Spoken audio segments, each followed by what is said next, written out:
Ladies and gentlemen, the Honorable Vice President Sara Zimmerman Duterte. Yes, oo, para... Okay. Ay, actually wala. Oo. Sa inyo lang, question and answer lang tayo. First question, Marisol Abdurrahman, GMA News. Mike, please, Mike. Upo lang ako, ma'am, ha? Kasi Yes, para hindi ko okay. matakpan yung camera. Ngayon po yung last day of deliberations sa budget, although they're still hoping na magpapakita po kayo. If first come to worst na talagang mapako na po sa 733 million lang po ang ma-approve, what can the OVP do with that budget, ma'am? We will see. Sinabi ko naman na noon, no, yung rason kung bakit hindi na kami mag-participate sa budget deliberations ng Office of the Vice President dyan sa House of Representatives. Dahil nga sinabi ko na dalawang tao lang naman yung nagde-decide dyan, Congressman Zaldico and Congressman Martin Romualdez. At sinabi ko din yung proof ko kung bakit sila lang dalawa. And may paper trail yung sinabi ko against them. Sa 700 million, we will see kung ano yung maiwan, and then we will work around that budget of the Office of the Vice President. Pero definitely, tutuloy pa rin yung trabaho, anuman ang budget ng Office of the Vice President. But then again, ma'am, hindi pa naman po yung final kasi di ba ma'am, meron pang sa Senate. So, hahabulin niyo ba ma'am sa Senate? Kayo ba ay magpapakita na doon during the deliberation?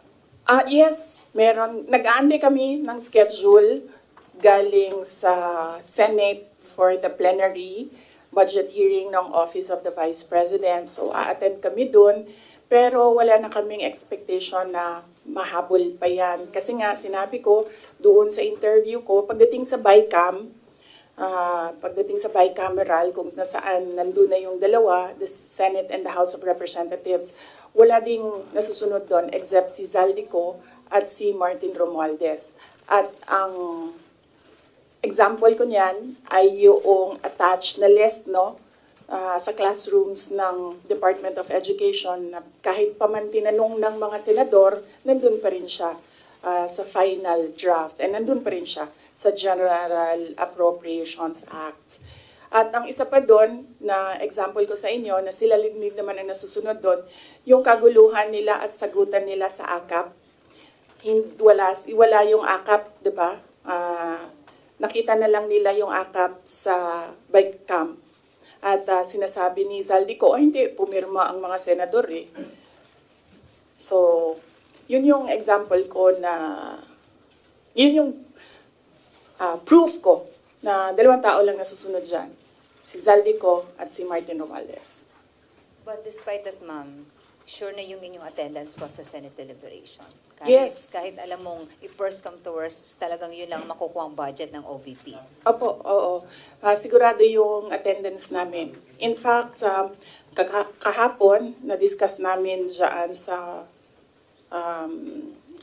Chief Staff na opisina kung ano yung date para ma-block namin yung date ng plenary ng Senate. But apparently, wala pa daw mga schedule, so nag-aantay kami. Alright. Ma'am, last po, yung show cause order po na pinalabas po ng Committee ng Good Government sa ilang mga OVP officials po. Opo, nabanggit kanina noong nagmo-monitor ng hearing na meron ng show cause order yung ibang mga personnel ng Office of the Vice President. Sabit lang namin sa aming legal dito sa OVP, meron naman kaming legal division, and then we will ask our lead lawyer to come up with a legal opinion. Next, there's a follow-up question from Bea regarding the OVP budget. Hi ma'am, good afternoon po. Bea Peniza from Bombo Radio po. May I ask po ma'am, given the budget nga po na 700 million, napatak po tayo sa mga ganong digits, sa paglilibot nyo din po kasi sa mga lalawigan, ano po yung mga urgent matters or urgent concerns na napapansin nyo na kailangan talaga ng mga sambayan ng Pilipino, and paano nyo po ito mafufulfill given that budget po? Ang Office of the Vice President naman kasi, it's complementary yung mga projects namin sa iba't ibang departments ng gobyerno. Meron kaming tally dito sa Office of the Vice President kung gaano kadami yung mga nag-a-access ng projects at ano yung mga projects na ina-access nila. Ang number one talaga dyan is medical and burial. Makikita niyo yan sa lahat ng mga bill sa hospital, laging kulang yung pambayad ng mga relatives ng pasyente. Yan ang number one. And then number two is financial assistance, yung mga hingi nila na augmentation sa kanilang pang-araw-araw. Minsan panggastos, minsan pangbayad sa kuryente, minsan pangbayad sa upa ng bahay, minsan naman humihingi sila kasi nagkukulang na yung pangbayad para sa paaralan, eskwelahan ng mga bata. So iba-iba yung rason nila, pero the same yung request nila, financial assistance. And ang sunod niyan is yung request, hindi lang ng mga taong bayan, but ng mga local government units or even mga barangay officials. Kapag merong disaster, humihingi sila ng tulong para sa pagkain, food and non-food supplies ng mga biktima ng calamity. So yun yung top 3 na lagi naming ma-encounter na hinihingi sa Office of the Vice President. In fact, hindi lang yan sa OVP kasi nung mayor ako, halos the same yung requests ng mga tao. So for the final question ko po, ma'am, punta naman po tayo sa Office of the Vice President po na personals po. So dun po sa budget na po na yun, paano po kaya, hindi po ba mabibitin yung mga personals niyo po pagdating po sa kanilang mga sahod or mga income po nila? Hindi naman po ba sila mabibitin given that budget po? Or may mga benefits pa po ba rin silang matatanggap with that budget? Yun po, ma'am. Yes, oo. Kasi ang unang-unang ginagawa ng budget is pinupondohan niya yung obligations ng gobyerno. Kapag permanent employee ka, obligation ng gobyerno lahat ng bayad sa iyo, hindi lang yung sahod at iba, kasali na yung iba pang benefits. So yan, hindi yan siya pwede tanggalin ng paggawa ng GAA, ng General Appropriations Act.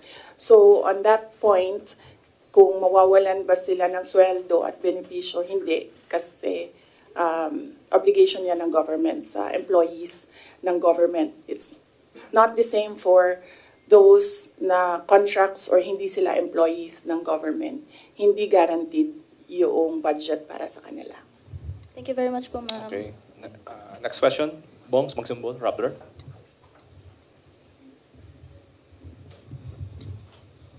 Good afternoon, VP. Yes. VP, as we're speaking right now po, merong ongoing House probe.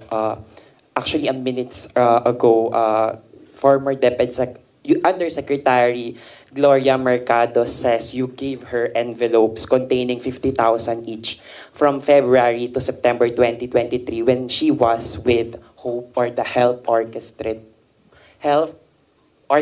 Positive Learning. A DepEd project, she believes it could be to influence her decision as HOPE. Your response po? Dapat siguro kung mag-akusa siya ng ganyan, dapat may papel siya. Tulad ng ako, pag inaakusahan ako, pag sumasagot ako, binibigay ko yung papel. Gloria Mercado is a disgruntled former employee of the Department of Education. She was let go because of loss of trust and confidence sa Office of the Secretary. Una niyang ginawa, well, hindi ko alam kung anong nauna, pero naka-strike 2 siya sa akin. Ang una niyang ginawa, nag-solicit siya ng 16 million pesos sa isang kumpanya on paper using my name without any authorization from the Department of Education. Bibigay ni JC sa inyo mamaya yung papel. Kalagay dun. Pangalawa, noong nag-school visit ako sa Cebu, merong lumapit sa akin na teacher. Sabi niya sa akin, Inday Sara, masakit sa loob namin na mga teachers kami na nasa field. Tapos merong humahawak ng teacher items na wala dito sa aming probinsya o wala dito sa aming region. So, pinakwento ko siya. Iyon naman yung purpose ng aking mga school visits, di ba, sa iba't ibang lugar naman sabi ko, one-on-one tayo, kwento mo lahat sa akin. Ano. And then it turned out, ang HR mismo ng Department of Education, our undersecretary, took a teacher item from Region 7, nilagay niya sa central office for a non-teaching task. Ginawa niyang executive assistant niya. Ang apelido nun, Villar. Meron niyang paper trail. So, nung bumalik ako sa central office, tinanong ko, totoo ba na meron tayong teacher item galing sa Region 7 na nandito sa atin? Totoo daw, nasa HR. HR pa mismo ang gumawa ng parang injustice sa teachers namin sa field. So on that second point, hindi ko na pinalampas. Sinabihan na siya na there is loss of trust and confidence. And you should go. And then she said na, pwede bang mag-retirement na lang ako instead na paalisin ninyo ako. Kasi ang tagal ko na, matanda na ako. And then sinabihan siya, okay, sige. You go. So she's a disgruntled former DepEd employee. At yan yung dalawa na rason kung bakit siya pinaalis. May papel yung 16 million na solicitation niya. May papel yung teaching position sa Region 7 na kinuha niya. And my experience sa kanya, ayoko, factual lang ako ayoko atakihin yung pagkatao niya. Pero when she was HR of the Department of Education, meron kasi akong time dyan for our USEX and ASEX na hindi execom. So, pinapapunta ko yan sila kung sino man yung merong concern, sino yung may problema, pumunta kayo sa akin, mag one-on-one tayo. So, one of those times na one-on-one kami, siniraan niya yung isang USEC, isang ASEC ng Department of Education. And bago pa lang kami nun. In fact, pag alis ko, 2 years lang kami, very, very new. Na nagulat ako, kasi HR ka eh. Pag HR ka, hindi dapat ikaw yung mag-cause ng away-away sa loob ng institusyon. Dapat ikaw yung maging peacemaker.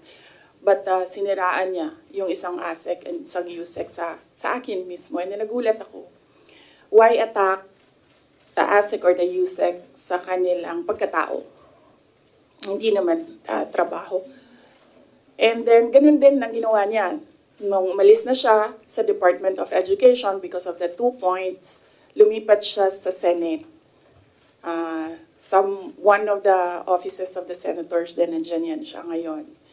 And yung isang kaibigan ko doon sa Senado, narinig namin na sige na siya atake. Inaatake niya si Michael Poa, si Reynold Monsayak, si Gerald Chan. Iyan ngayon yung nakapangalan sa kanyang statement. Kaya kami, nung nagbasa siya kanina ng statement, hindi na kami nagulat. Kasi naririnig na namin sa opisina, dyan sa Senate, yung mga pinagsasabi niya after she was let go. I think, hindi lang siguro niya matanggap na kasalanan niya kung bakit siya pinalayas sa Department of Education. Pero hindi din talaga namin matanggap na magsusolicit ka sa isang private company on paper 16 million. And then, kukuha ka ng teacher item sa field, gagawin mong EA sa central office. Hindi pwede yun. VP, in relation to that, since you brought up yung names po ni Attorney Poa and Attorney Monsayak. So during the probe earlier, she said that yung reason daw kung bakit daw siya nilet go ng DepEd nyo po was that she disagreed daw with Attorney Monsayak's suggestion that bidders in the DepEd computerization program just discuss it among themselves to avoid failed bidding. Ngayon ko lang narinig yan. Sa kanya ko lang narinig yan. Pero ako ang nagsasabi, kasi I was the one who fired her out of the Department of Education. Yung dalawang rason na yon, ang rason kung bakit siya pinaalis sa Department of Education. And as I said, may papel yon. Ibibigay namin sa inyo ang papel. Ang HR record ni Villar, nasa Department of Education din. In fact, hanggang ngayon si Villar nasa region kasi sinabihan niya yung region bago siya umalis na ilagay yan sa region, wag yan sa teaching position, pero that person is holding a teaching position. Any more questions regarding the HOR probe? PEMC, Philippine Daily Inquirer. Hi ma'am, good afternoon. Regarding din sa probe, kasi apparently parang there was a response from some of the congressmen about, yun sa, dahil wala nga po kayo ngayon doon, won't you ever attend the House probe, diba? Parang, is there a chance that you might still appear there or at least, kumbaga parang, have any other responses, in responses sa sinasabi nga nila na hindi raw po kayo umaattend doon sa mga ongoing na inquiry ngayon relating to the alleged anomalies during your time sa DepEd? Opo. Nasabi na po namin doon sa opening statement ko kung ano yung sa tingin ko ginagawa ng House of Representatives. And lahat naman sa mga sinabi ko, meron kaming basihan. At sinabi ko doon na what they're trying to do is they're trying to make a case for impeachment. Kasi last year pa yan nila gusto talagang gawin. They're trying to make a case for impeachment. Dahil wala silang ebidensya, ang ginagawa nila, nag-fishing sila dito sa mga tanong sa loob. Kung maririnig nyo, di ba mali? Di ba mali? Ginagano nila yung sumasagot na COA resource person. And of course, ano lang ba ang rank and file? Siyempre, congressman yung kaharap mo. Di sasabihin mo, oo po, may mali. When in fact, ilang beses na kami sumagot, we are fully cooperating with the audit process and we are answering and filing our comments in all the cases before the Supreme Court. In fact, kung mag-file pa sila ng kaso pa, sasagutin namin yan sa korte. Pero hindi doon. Kasi kung gusto nila mag-impeach, wag nila kunin sa akin sa mga bias na tanong nila sa akin ang gagawin nilang impeachment. Kanina, sa tanong mo kung a-attend pa ba ako, we take it one hearing at a time. So, when we receive an invitation, we study, una-una, pinapadala siya sa legal, pinag-aaralan namin, dinidiscuss namin dito sa opisina with the personnel. And then, tinatanong namin yung mga personnel. Like in the case of this invitation, nakapangalan na sila doon and hindi na pwede ang authorized representatives. So we sit down with them and we ask them, ano ba ang gusto mong gawin? So depende sa sagot, yun ang sinusuportahan namin. Ako as head of agency, sinusuportahan ko kung ano yung gusto. Right now, walang gustong pumunta doon sa kanila. Kasi ang concern ng lahat is yung pamilya nila. Sa kanila daw sarili, walang problema because they are government employees. So, makakasagot sila. Ang hindi daw nila makontrol is yung paninira sa pamilya nila. At yun ang concern ng lahat ng employees ng dito ng Office of the Vice President. And sabi din ng legal namin, there are valid legal points or legal questions sa nangyayari na hearing, which is the contempt of the letter to Congressman Joel Chua kaninang umaga. Unang-una doon, yung privileged speech mismo ni Congressman Valeriano nagsabi ng unverified claims. So paano ka magagawa ng hearing based on unverified claims? Hanapin mo muna yung mali. Tapos ka mag-hearing. Hindi yung doon mo hanapin yung mali sa hearing. Pangalawa, ito yung punto ko nung last akong pumunta sa kanila. Nakalagay sa batas, nakalagay sa constitution natin. Inquiry in aid of legislation. Hindi siya gumamit ng investigation. Sabi niya doon, persons, the right of persons shall be respected. Hindi siya nagsabi ng witnesses. Pero pagdating mo sa rules sa loob ng House of Representatives, rules nila in aid of legislation, ginagamit na nila interchangeably. Inquiry and investigation, persons and witnesses. Mag-decide muna sila, ano ba sila doon, korte o hindi? Hindi naman sila korte. Paano ko nasabi na gumagalaw sila na parang korte? Nilagay nila doon. The rules of court are supplementary to these rules. So, ibig sabihin, gumagamit na sila ng rules of court. Ang ginagawa nila doon na is an investigation that is akin to the judicial process na ginagawa ng NBI, na ginagawa ng DOJ, na ginagawa ng mga piskal. At ang isa pang punto namin doon sa sulat ay, ano yung pangatlo? Kalimutan ko na. Pahingi tubig, sir.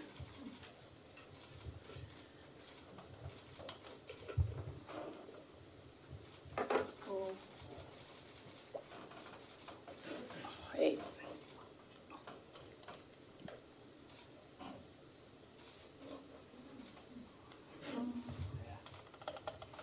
Napagod ako sa kakasulat nito kagabi.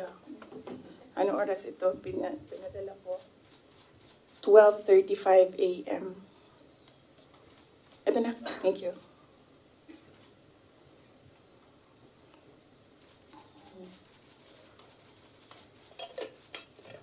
Yeah. Ito yung isang punto ko dyan. Nakalagay doon sa Constitution. The rights of persons appearing therein or affected thereby shall be respected. Nakalagay doon. So, ibig sabihin, dahil in aid of legislation lang ito, at hindi naman ito prosecution or investigation, ibig sabihin, pwede humindi ang tao. Diba? Kasi, ayoko sumali sa pag-craft ng legislation nyo, bakit nyo ako pipilitin? Di maghanap kayo ng ibang resource person. Ang dami namang previous vice presidents dyan. Napakalapit ni former President Gloria Arroyo sa kanila. Yun ang tawagin nila, gawin nilang resource person kung meron talaga silang batas na ginagawa about sa Office of the Vice President. And then ang huli noon is sub judice. Ang daming questions nila na kaparte ng 3 cases na final sa Supreme Court na dapat hindi pinag-uusapan sa labas ng korte. At yung huli, sinabi namin paulit-ulit, nandun kami sa loob ng Commission on Audit. Nag-participate kami sa audit process. Kahit na yung audit na yan, dumating lang yan pagkatapos nila na mag-usap ng Makabayan Block at ni Speaker Romualdez na atakihin ang confidential funds. Sumasagot pa rin kami kahit alam namin kung ano ang motibo sa audit. So, yes. Anong tanong mo, sir? Kalimutan ko. Yun lang po. Next. Then, out of security concern na rin ng ibang VP officials and employees, kung bakit na rin hindi, you prefer not to go to the inquiry sa House? Security, physical security nila, wala naman kaming problema sa security. Wala akong narinig na gano'n, na comment galing sa kanila. Lahat nagko-comment na maawa sila sa mga anak nila. Okay, so out of family. Next question, Red Mendoza, Manila Times. Good afternoon po, Ma'am. Red Mendoza po from the Manila Times. Ma'am, si Congressman Jill Bongalon of the Ako Bicol Party List said na kung hindi naman daw po kayo interested sa trabahong ito, mag-resign na lang daw po kayo. Sabi din po ni Kong David Suarez, Deputy Speaker David Suarez, na most of the congressmen felt na the Vice President, kayo daw po, with all due respect, ma'am, sabi po, mag-resign na lang daw po kayo kasi parang hindi kayo interested sa trabaho, ma'am. Ano po ang inyong masasabi dito sa sinabi ng quote-unquote young guns of the Congress? Oo. Actually, kung mapapansin nyo, hindi ako nakikipag-usap sa kanila. Nakikipag-usap lang ako kay Zaldico at kay Martin Romualdez. Pero pagbibigyan kita, Ren? Yes po. Yes, pagbibigyan kita. Gusto nila mag-impeachment, diba? So apparently, pakiramdam ko at sa tingin ko sa mga nangyayari, wala silang kaso for impeachment. Kaya sila nandyan. Kaya sila sige hanap ng kung ano ang gagamitin nila. Ngayon, ang track ni Franz Castro, ni Trillanes, is impeachment. Gumawa sila ng isa pang track na resignation. Parang papalabas nila, impeach ka namin for wrongdoing, whatever. And then, itong isang grupo na ito, umalis ka dyan. Kasi kapag hindi ka umalis, kapit tuko ka. Pero, hindi naman kasi ako sasagot sa young guns. Dahil, kailangan ko sumagot sa 32 million na bumoto sa akin. Hindi sa isa or dalawa na tao. Kaya, hindi ako aalis dito. Dahil nilagay ako ng mga tao dito, believing that I will work for the country. And that is what we did. We worked. Follow up lang po, ma'am. Kasi pakiramdam daw po nila, ma'am, meron daw pong mga section ng 32 million ang nawalan na po ng tiwala sa inyo. And specifically po, from the Marcos loyalists who voted you po with the tandem of your ex-friend, President Bongbong Marcos. Ano pong inyong pakiramdam po, ma'am, na parang yung iba po sinasabi ay quote-unquote nabudol dahil sa inyong tandem, ma'am? Hindi ko na sasagutin yan. That needs a sit down. Next. Next question. Ms. Giselle. Online. GMA News Online. Good afternoon, ma'am. Regarding your Calaguas trip po, ma'am, can you give any clarification regarding this? Kasi may mga nagsasabi daw po na during or before no House plenary deliberations, nag-beach trip daw po kayo. Doon ako sa Calaguas. Isasagot ko nga sana yun doon sa isang question, no? I visited island barangays, and kung tatanungin niyo ako, ano yung problema? Unang-una, ganun pa rin, access to medical care. Dahil island barangays sila, usually pag nagkakasakit daw yung mga tao doon, hindi na nagpapagamot. Doon na lang din sila namamatay. Then pangalawa, internet access. Kuryente, wala silang kuryente doon, generator ang gamit nila. Pag walang capacity para gumasto sa gasolina, wala talagang kuryente doon sa gabi. At pangatlo, yung malinis na potable water. Kasi kumukuha lang sila doon sa tiningnan namin. Kumukuha lang sila doon sa parang tubod gani. Spring. Spring. So, yes. I think, nabasa ko naman yung report ng Philippine National Police. Accurate naman, tama yun lahat. Ang report nila. 6:32, was it, na umalis ako doon sa Calaguas. Ng Monday po, ma'am. Ng Monday, yes. 6:32 ng Monday, umalis ako doon. Ang budget hearing started 10 a.m. So tama din ako. Walang budget hearing na nangyayari at 6:32 a.m. Walang congressman magigising ng 6:32 a.m. para magtrabaho. Ang gumagawa lang ng ganyan ang mga executives na hindi natutulog para magtrabaho. So by the time na nag-hearing sila sa budget, 10 a.m., nandun na kami sa Vinson's poblasyon. Umiikot na kami doon sa iba't iba nilang landmarks sa Vinson's. I'm happy na dahil sa aking pagbisita doon ay na-highlight ang Calaguas Islands. They need more visitors there kasi karamihan sa kanila they depend on tourism na nangyayari lang kapag summer kasi medyo malayo yung boat ride tsaka choppy yung balot nga rin.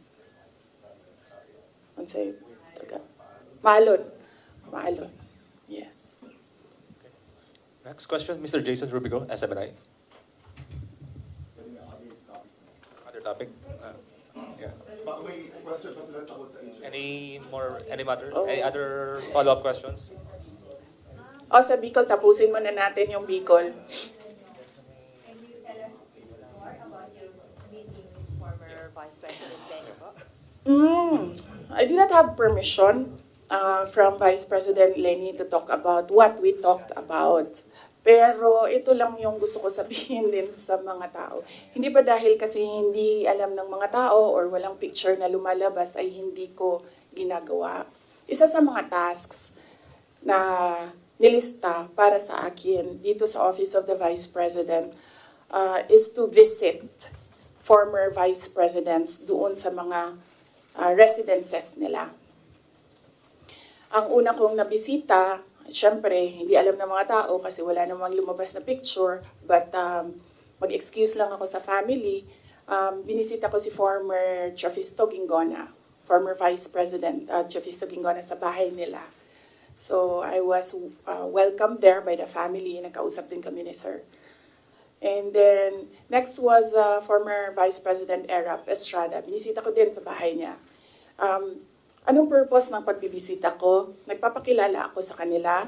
Nagsasabi ako na ako yung Vice President. At sinasabihan namin sila as former Vice Presidents, we owe it to them na kung may kailangan sila, susuportahan namin sila, yung opisina ng OVP.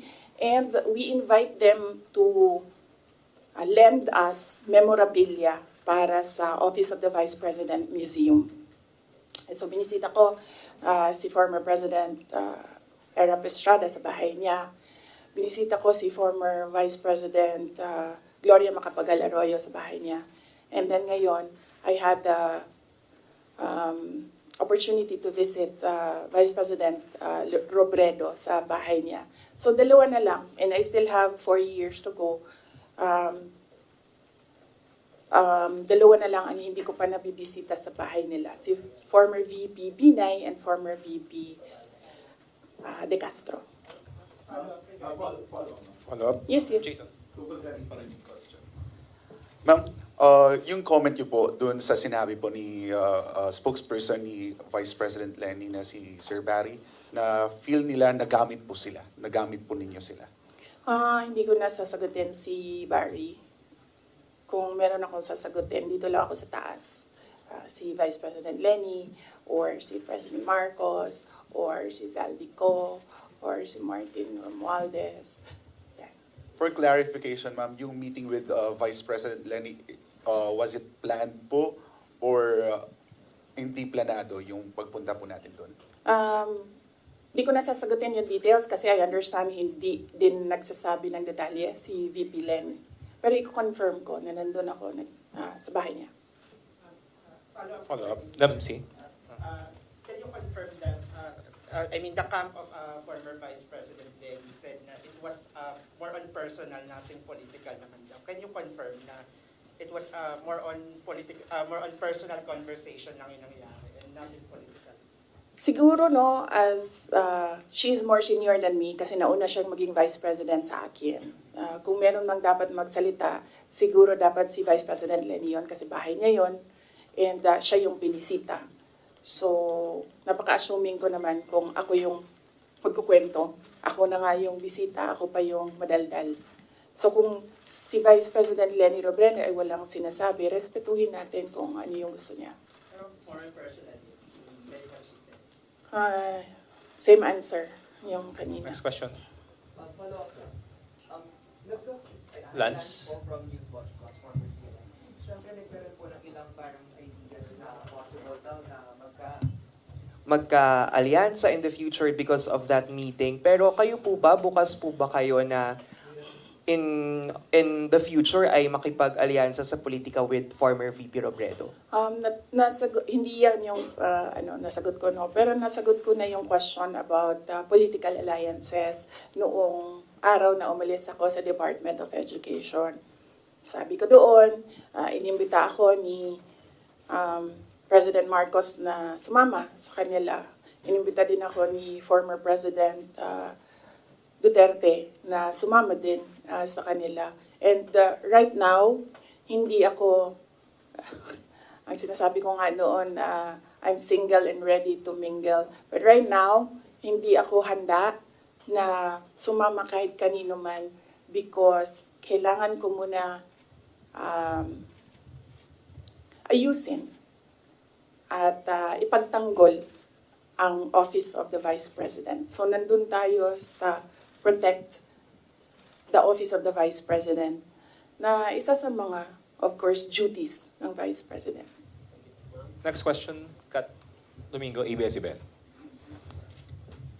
Ma'am, still on this topic, mayroon pong ibang mga political analysts who are saying that who are accusing you of using your visit to Naga as a diversionary tactic, allegedly, doon sa mga intrigues sa inyo sa House of Representatives, particularly the budget hearing. Your defense to this, ma'am? Unang-una, ang diversionary tactic, wag the dog nga sinabi ko noon na ginagawa is yung pag-atake sa akin. Nakita nyo, wala na tayong pinag-uusapan patungkol sa bansa, kundi si Sara Duterte. At hindi na natin napapag-usapan ang kahirapan, ang kagutuman, ang kawalan ng internet, walang internet connectivity sa iba't ibang lugar, kuryente na mahal, kuryente na hindi reliable ang supply. Ang daming problema ng bansang ito. Pero hindi na pag-usapan dahil pinapag-usapan natin si Inday Sara Duterte. Pero wala namang problema sa akin yon. Kaya ko naman sagutin yan lahat kasi alam ko naman wala akong ginawang mali. So kahit ano pang itapon nila, masasagot ko yan.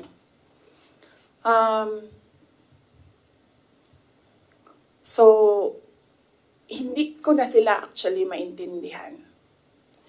Pumupunta ako doon sa kanila, nagagalit sila. Pag pumupunta ako sa ibang lugar para kausapin ng mga tao, nagagalit sila.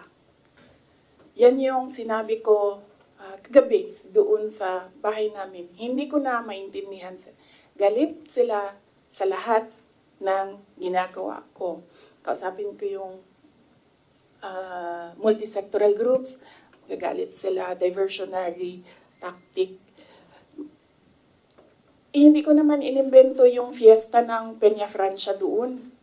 Talaga namang totoong merong centennial coronation mass ng Our Lady of Peña Francia. At inimbita ako doon.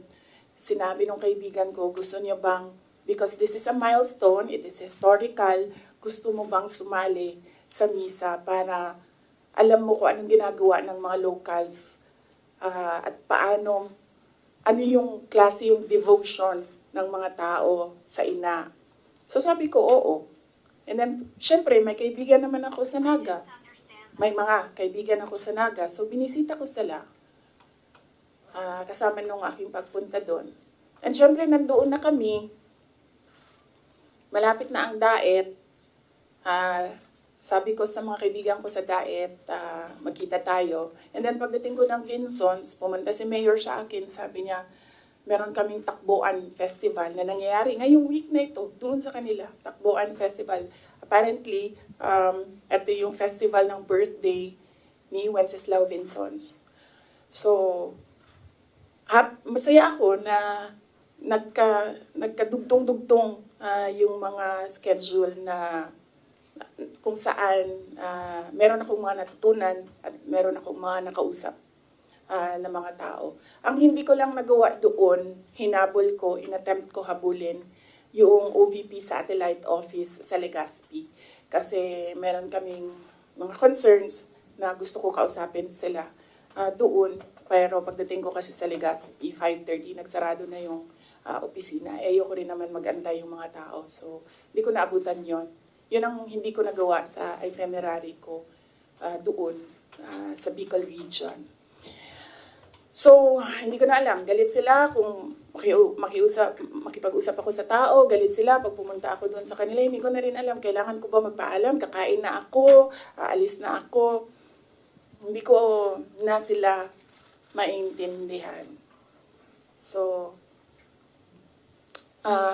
kailangan ko din siguro magpaalam sa kanila kasi pupunta akong Cordillera sa susunod na mga araw para lang malaman na nila. Pupunta po ako sa Cordillera kasi merong isang senior citizen na babae doon na naghahanap sa akin. Gusto daw niya ako kausapin.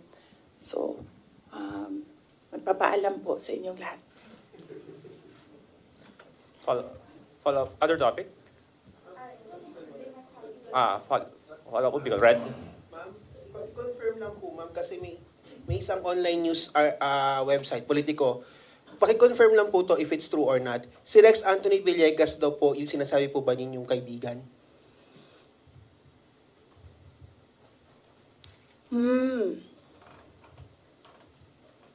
Hindi ko alam kung nagsalita si Asek Villegas. Hindi ko, sorry, I have no information right now kung ano yung sinabi ni Asek Villegas. Siya daw po yung ina-identify na Bicolano friend na nag-broker sa meet ninyo with former Vice President Leni Robredo. Oo. Siguro ang tamang ano dyan is tanungin diretso si Asek Rex Villegas. Okay. Other matters? From our friends from the Foreign Correspondent Association of the Philippines, Mr. Ken Sasaki, Japanese News Bureau. Good afternoon, ma'am. Hello. You understand Tagalog? Not so much. No? I'm so sorry. So Japanese So, News. how did you understand my answers earlier? Sorry. Just It's Go ahead. okay. Go ahead, Sasaki. Oh, I love Japan. thank you. It's my favorite country in the world. Yes. Next to the Philippines, because the Philippines is given already because I live here and this is where I'll die. But countries to visit, number 1, Japan. I also love your country. Thank you, thank you. You should visit Calaguas. Yes, I did. Beautiful. I did. I love Oh, it. you did? You've been there? Yes. Oh, so beautiful. Yes. I've never seen any beach as beautiful as Calaguas. Go ahead, Sasaki-san. Yes, sorry. Sorry. Recently, your father publicly said that from one family, one president is enough. Do you agree with this? One family, one president. Well, if there is a law, then we should follow the law I think this is in relation to family dynasties of people running for offices in government. If there is a law, we'll follow the law. I have no problem. I've always said that my dream was to become a pediatrician, a doctor. My dream was not to become a mayor, a vice president, or a president. So I don't have problems with not becoming president of the Philippines. I talked to my friend in Cambodia, and I learned that they have a 16 million population. I said, I'll run for president in Cambodia. It's easier. It's just 16 million. And hopefully additional. So how do you think about the current president, who is the second from one family? Well, there is no law prohibiting family members of former presidents running for president. So when he ran, he was well within his right to run for president. Thank you. Thank you. Next question. Soleh. Thank you, sorry. We know we have asked this to you a lot of times and we will be asking you this again. Kasi kagabi lang may sinabi si former Senator Trillanes ng articles of impeachment. Sino ba sa tingin mo ang talagang nasa likod nitong ugong-ugong? Kasi kami, we always ask the Congress. Ang lagi nilang sinasabi kung meron mang impeachment, naririnig nila, sa'yo daw po. So sorry, we have to ask you again, ma'am.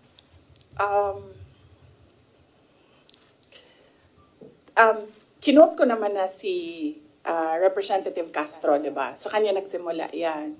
I-quote ko ulit para, Who's really behind it? meron akong mga notes ng quotes dito eh.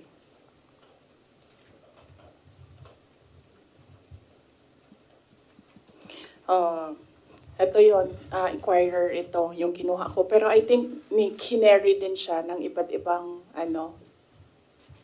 media outlets. The impeachment is especially on the misuse of public funds and technical malversation and violating the 1987 Constitution because a government official is bound to follow the Constitution. So last year pa lang, meron na siyang grounds for impeachment. Kaya sinasabi ko, ginagawa nila ng paraan, pumasok lahat nung kailangan nila doon sa pinag-usapan nila na grounds. And then yes, nagsalita, kanina sinabi ko, one track is impeachment. Nandito si Castro, nandito si Trillanes. Sino, alam ko kung sino, pero hindi ko siya masabi. At the proper time, siguro, pag lumabas na yung story about sa kanya, sasabihin ko yung lahat ng alam ko. Pero hindi pa kasi lumalabas dito sa hearing yung pangalan niya eh. So, pag merong nagsalita dyan about sa kanya, sasagutin ko, sasabihin ko kung sino. So, iisa lang ang handler ni Risa Ontiveros, ni Sonny Trillanes, at ni Franz Castro. Although si Franz, parang I think she's serving two masters. Hindi siya direct doon sa isa. Dito lang siya sa isa. Isa lang ang handler nilang tatlo. Kasi ang dami nyo ng materials. Pag inubos natin lahat ngayon, wala na kayong trabaho bukas. Sa susunod na araw, sa susunod na buwan, ano pang trabaho ninyo? Wala na kayong balita. Hindi. Hindi. Alam niyo naman eh. Gusto niyo lang manggaling sa akin. We know the person. Alam niyo kung sino. Gusto niyo lang manggaling sa akin. Pero mamaya na kasi meron kasi siyang kwento eh. Kasi hindi pa kasi lumalabas. So hindi ko malabas yung kwento. So, sa itong hearing na nandito. Sa quad ko? Sa third hearing po ba sa good government po ba lalabas? Or sa quad ko? As a good government. About sa akin, wala naman ako doon sa Quadcom eh. I think sinubukan natin ni Trillanes yung sabi niya mas masahol pa ako kay PRD. Kasi hindi niya ata ma-prove. So, tinigilan niya ako doon sa EJK. So may na-expect kayo, ma'am, na information against sa'yo doon sa good government na hearing? Ano daw? Sorry. So meron kayong, yung hinihintay nyo na kwento, may na-expect kayo doon na kwento sa good government na hearing about sa'yo, ma'am? Hindi about sa akin, about sa kanya. Okay. I mean, yes, about sa akin. Pero, coming from him? Gearing towards him. related sa kanya. May video pa yun eh. Any follow-up, Kat? Tapos sabi nila, ako daw yung hindi mapagkatiwalaan. Hindi nga lumalabas yung video. Wala nga nakakaalam ng video eh. Ako lang. Video, ma'am. Ma'am, anong video, ma'am? Basta. Ma'am, anong video po yun, ma'am? Ay, pag sinabi ko yung gender, alam niyo na kagad kung sino eh. Anong video, ma'am? Alam niya naman, di ba? Gusto niyo lang talaga manggaling sa akin. Ma'am, no, hindi po. JC, alam mo. No, we don't. Antayin natin. Mahaba kasi yung kwento sa kanya. Tapos pag kinento ko yung parte lang ng question na yan, sayang naman yung ibang chismis. Hindi chismis yan kasi ako yung ako yung may alam. Hindi, iba pa. Iba pa. Yeah. Hindi ito yung pulveron. Hindi din. Hindi din. Oo. Wala na bang question? Ano na ito? Fishing na ito. Fishing. Ma'am, yung topic na lang ng video about saan lang. Next question na. Maraming salamat. Next question, Jason. So, sa tingin mo ba, VP, instead yung sinasabi nilang, sorry, JC, sorry, Your Honor, dapat definitely ko ma-recognize. So, ang sinasabi mo, VP, imbes yung sinasabi nilang you're making diversionary tactics, ikaw yung nagiging diversionary Ako yun. tactics nila. Ako yun. Kasi, tingnan nyo, Sa totoong problema. ako mayor ako ng 3 terms. Noong simula ng term, pinag-uusapan na kaagad namin ng council yan. Ano ba ang landmark legislation ninyo for this 3 years? Nakikita nyo ba na meron silang landmark legislation? Wala. Inuubos nila yung oras ng mga tao. Kita niyo yung mga tao sa DepEd, wala na nagawang trabaho yun. So, kakaupo nila doon. Inuubos nila yung pera ng taong bayan diyan sa mga hearings nila going after me. And wala silang pake kasi ang gagawin lang nila is magbigay ng pera kung saan-saan. Kasi wala naman kasing projects na masasabi natin. Ang ano sa amin yan, pag umuupo ako, ewan ko lang sa iba. Ako, nung mayor ako, pinag-uusapan ka agad, ano ang big ticket project ng 3 taon na ito? Ano ang landmark legislation ng taong ito? Kasi yan yung gagamitin namin para ma-re-elect kami. Diba? Yan yung sasabihin namin, kita nyo? Kita nyo? May landmark legislation tayo. So, dapat kasi pag upo mo, ganyan yan, diba? Sasabihin mo sa mga tao, in 6 years, pinakamayaman na ang Pilipinas, in 6 years, ganito, may security, dami kang. And then lahat ng trabaho mo, papunta siya doon. Para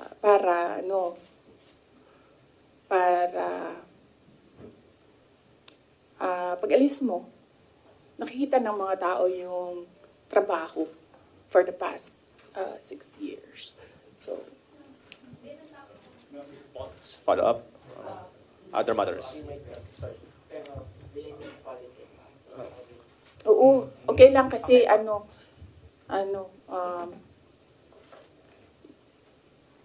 inano niyo yung traffic para pumunta dito. So, kunin niyo na lahat. Thank you, Kunin niyo ma'am. na lahat ng mga kailangan ninyo. Ma'am. Wag lang about siya. Okay. Okay. Pangalanan natin siya.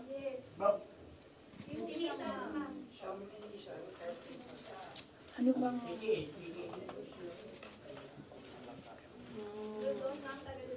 Wala pa akong...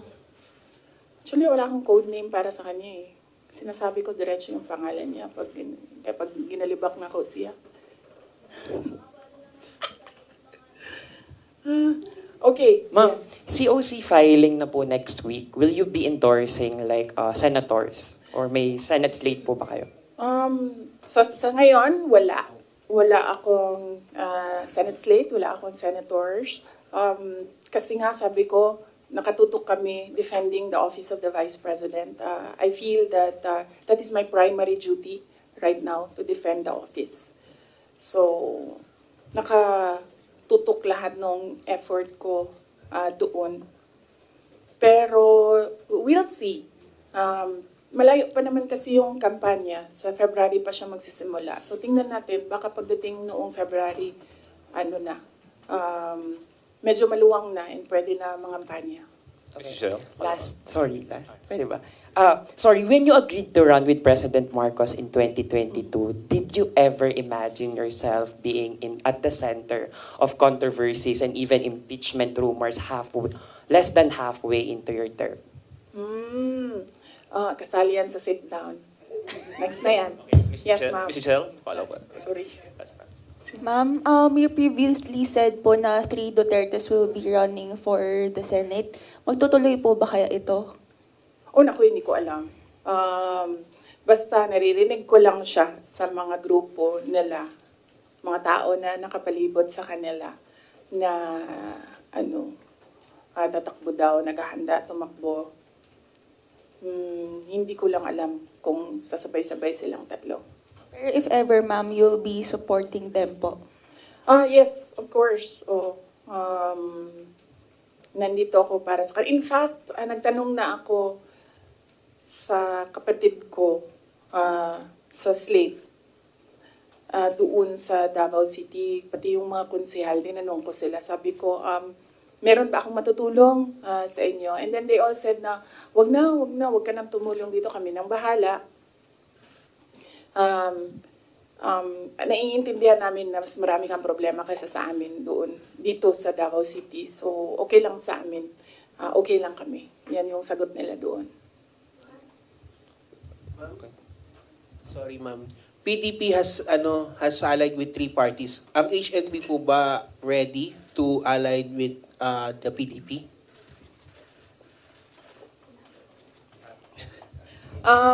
Wala pa kaming discussion na mag-alliance with PDP. But hindi ko alam kung bakit gusto pa nilang makipag-alyansa sa amin. Dalawa lang kami doon na sa partido. Ako tsaka si Mayor Aldavid Uy ng Samal. Kami na lang dalawa na nandoon sa partido. Sa HNP, yes.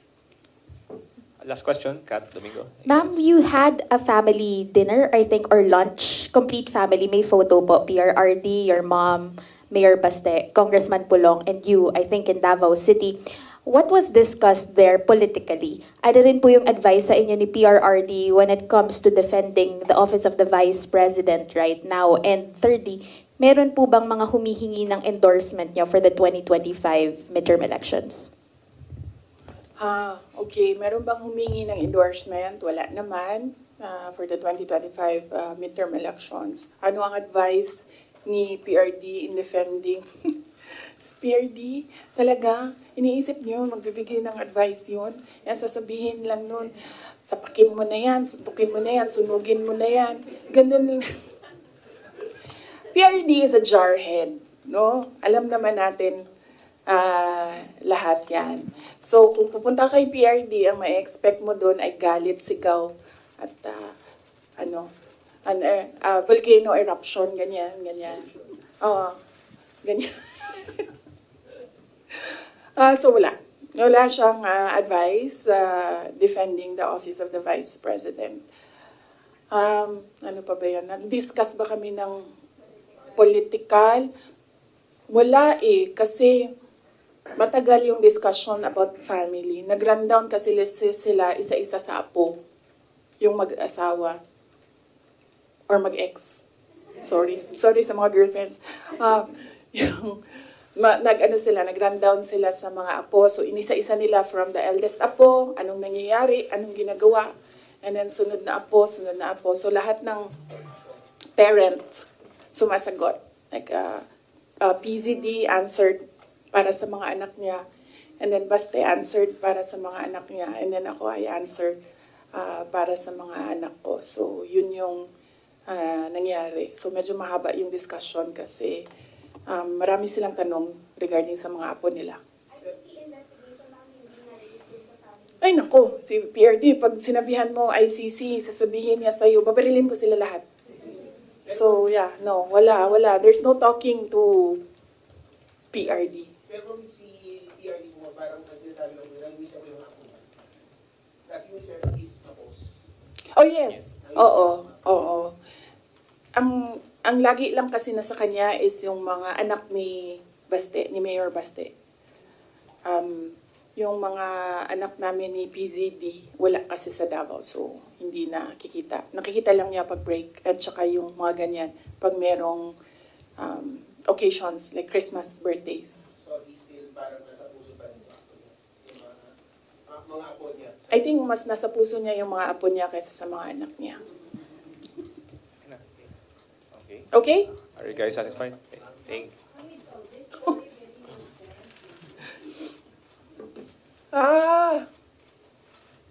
Wala naman kasi talaga akong ginawang mali. Pero kung sa tingin nila meron man, dalhin nila kung saan, dalhin nila sa impeachment, dalhin nila sa korte, sasagutin namin.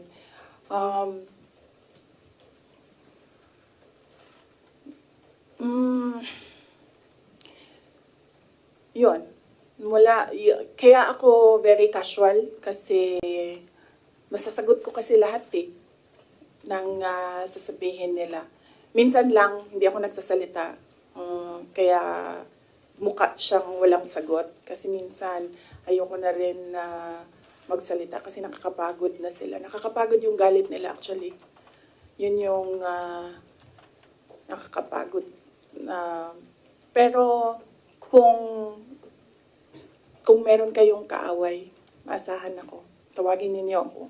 Basta away, maasahan talaga ako. Thank you. Thank you very much, OPB Media. Salamat.